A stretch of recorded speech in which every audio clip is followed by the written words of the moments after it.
home an idea of the force of this impact, take a look at this. This is a stop sign that appears to have been ripped out of the ground during this collision. I've been a firefighter for 20 years. This is one of the worst ones I've ever seen. Vaughan firefighters were the first responders to Sunday's quadruple fatal crash. I came around the truck, and on my first sight of the minivan that had been T-boned, my jaw dropped. And I just internally said to myself, oh my God. I thought if anybody survives that, it'll be a miracle. Hello everyone, welcome back to my channel. If you've seen my other video before this, let me turn off this car.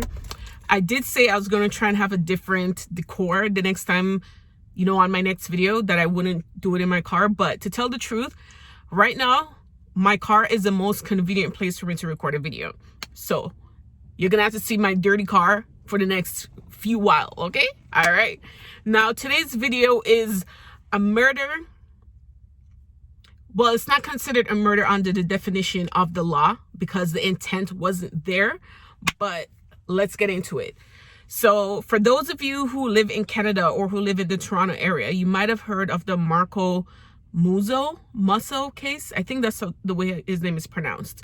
But Marco, you know, he grew up in a wealthy family. He was happy, he had a good life, and you'll hear why I'm making any mention of a wealthy family later on in the video. But his family owns like a $1.8 billion construction company in the Toronto or the Ontario area. So on September 27th, 2015, he had just flown back from Miami where he had his bachelor party, you know, alcohol drinking all weekend long. He had a hangover, is that what it's called? He had a hangover, and he was drinking on the plane. So by the time he landed at Toronto Pearson Airport, he was drunk. So instead of calling a family friend or have a private driver or just having a cab drive him home, he decided, I'm gonna drive home. His car was parked there. A Jeep Cherokee was parked at the airport. So he decided, no, I'm not leaving my car. I'm gonna drive home. Granted, he lives in Toronto. The airport's in Toronto, and he lived in King City, Ontario, which is about an hour, away, depending on traffic and all that. He was almost halfway home when he ran through a stoplight and T-boned a minivan carrying 6 passengers. There was the grandfather, the grandmother, the great-grandmother, and their 3 grandchildren. There was Daniel, who was, how old was Daniel? Oh my God. There was Daniel, who was 9.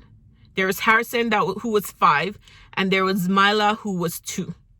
The grandfather passed away at the scene almost immediately. The grandmother and the great-grandmother, they were rushed to hospital, and, you know, luckily they survived.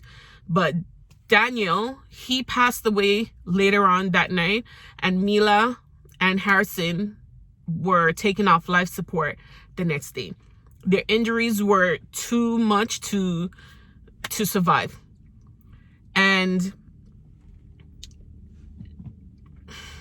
I'm trying not to get emotional, but to me, that's murder. Whether or not it was intentional or not, like I said in the video, under the law, it's not considered murder. But when you drink and drive, you know what could happen. And at the state that he was in, you know, he could have had someone drive him home. He could have taken a cab. He could have called for help. He could have hired a driver. Like I said, his family, he had all that money. So why not put it to good use? You could hire a private jet to charter you to Miami. So why not hire a car to charter you back home instead of taking the risk? He was so drunk, he was driving at least twice the legal limit at that time. You know, he had almost 3 times the legal limit of alcohol in his system. At the scene, when police were trying to investigate him, he couldn't even really talk. He was trying to lean up on the car to hold his balance. He even urinated on himself. That's how bad it was. He was arrested that same night, and he was put in bail, but he wasn't there for long. You know, he was let out, I think, on a $1 million bail. He was charged with a whole bunch of crimes. I'll put everything up on the screen. He was eventually sentenced, and he only got 10 years. Only got 10 years. And that is actually considered one of the harshest or longest sentence in Canada's history for a drunk driving offense or whatever. And I'm not 100% sure if it's Ontario or Canada. I'm pretty sure the paper said Canada. 10 years for killing 4 people and injuring 2 others. The great-grandmother, she was 91 years old. She has a brain bleed to this day. You know, she's still affected by it. The mother of the children, Jennifer, she was actually pregnant. And the same day that she took Harrison and Mila, I'm not sure if it's pronounced Mila or Mila. The same day she took them off life support, she had a miscarriage. And to this day, she's still traumatized. Well, obviously, you know, Kills me. The couple left their children with her parents Sunday for a date night. Hours later, after seeing their ripped-apart minivan on television, she called her mother's cell. The injured woman was still pinned in the vehicle only moments after the crash. And I said, Mommy, the babies are dying. I need you to sing to them, please. So she did. She sang to each of them. She's at the point now where she's suicidal. So medication that she's prescribed that should be for her migraines and stuff, it has to be administered to her because her family doesn't trust her that she's not going to overdose on them. Dad as well, because they're a married couple. I feel lost. I feel destroyed. That's what I feel.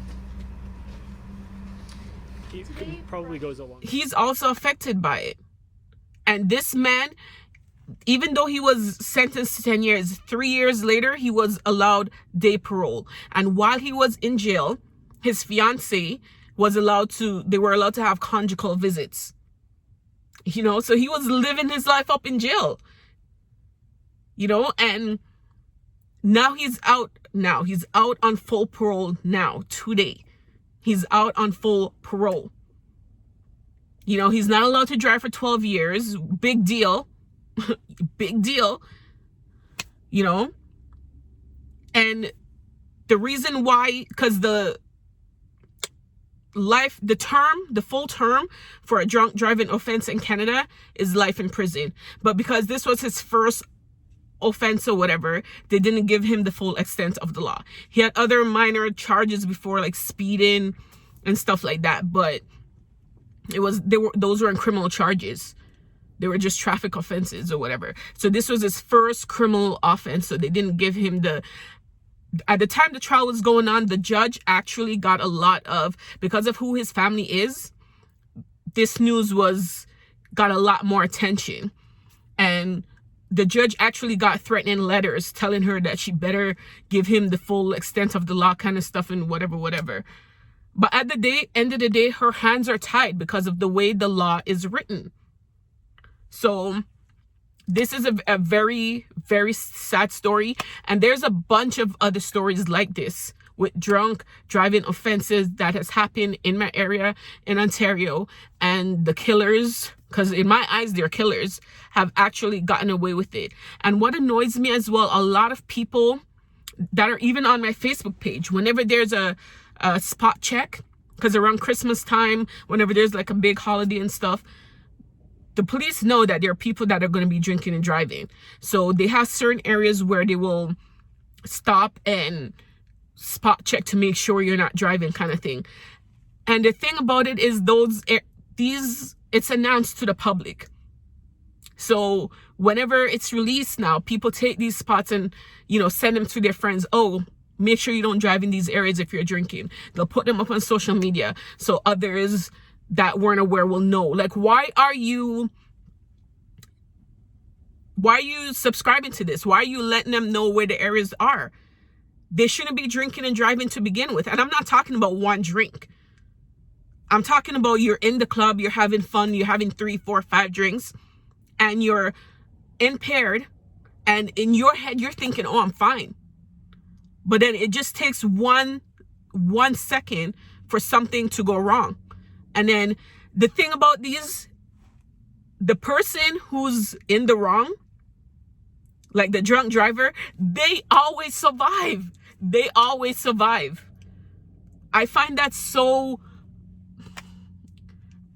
I don't even know what to call it. I don't want to say funny because it's not, but they always escape everything else. They survive. They don't go to jail. They don't spend any time in jail, or they don't spend a long time in jail.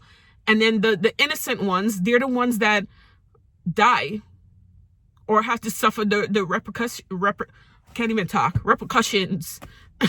Like, this is crazy. I'm going to be posting all the links in the description box so you can see, you can read up on it for yourself. And let me know what you guys think about this story. It's crazy. And it's ridiculous. The laws need to change. I don't know at what point they're gonna start taking this seriously. You took 4 lives, sir. 4 lives dead. These kids didn't even have a chance. They were all under 10 years old. They never got a chance to live life properly. You know? And you get out and you're still... And the thing is, the family sued him for $25 million. And he had the audacity, or his lawyers, whatever, because he has to authorize it, to say that was too much. They agree in the civil case that, yes, we agree that he was in the wrong and he did this and he did that. But $25 million is too much. Really? Really? I mean, money is not going to bring back the kids or anything, but they sued you for $25 million, and that's too much money. You taking their children, you know, away from them, that's too much. But I don't want to get into it and start crying on camera. So I'll see you guys in the next video. Bye. I don't really have much more to say. I've said everything most times. I did want you to see something, because one of the things that I've been hearing about is a lot how people need to see what happened, right? That's why the media is here. That's why there's pictures. People learn from images. That's how we teach children. And so one of the things that, because I don't know if I'll ever be able to speak to all of you again, is that this was a choice. This was not something that was, you know, preordained or whatnot. This was a choice made by an individual, and choices are actions that have consequences.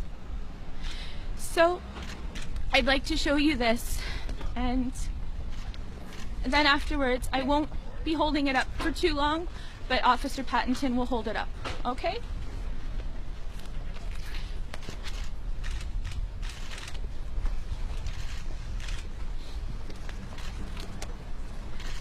So it starts off with my dad's choice. He chose to marry my mother.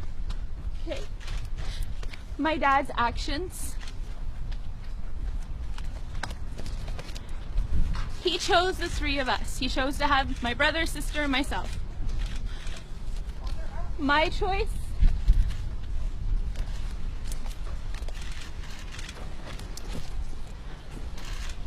Was Edward.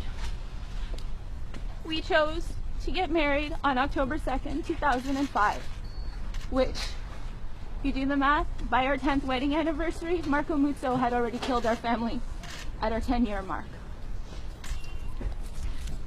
My actions.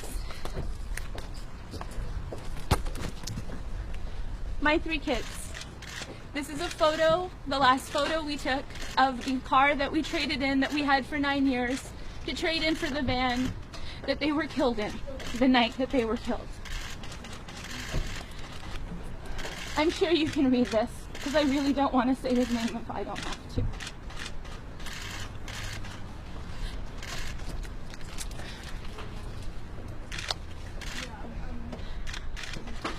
And the other part, with the choice and the actions, there's always a consequence. My consequences?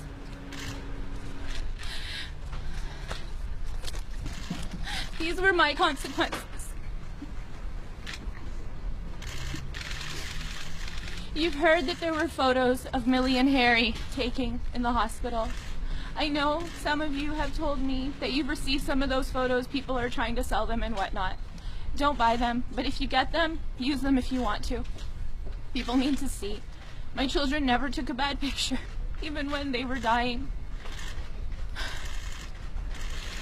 And maybe it'll stop another mother, because really, it doesn't matter if you're 90, 28, 65, 2. We all have mothers, we all have fathers, we all have families. Just because you turn 18 doesn't mean that you're not a family, and you don't start calling your mother by her first name. My dad called my grandmother mother until she died, and she was 89, and he was in his 60s. So just please keep in mind, when you choose to drink and drive, you're hurting other families. You're killing someone else's babies, like mine were killed. Like all of mine were killed on a beautiful Sunday afternoon just after 4 o'clock.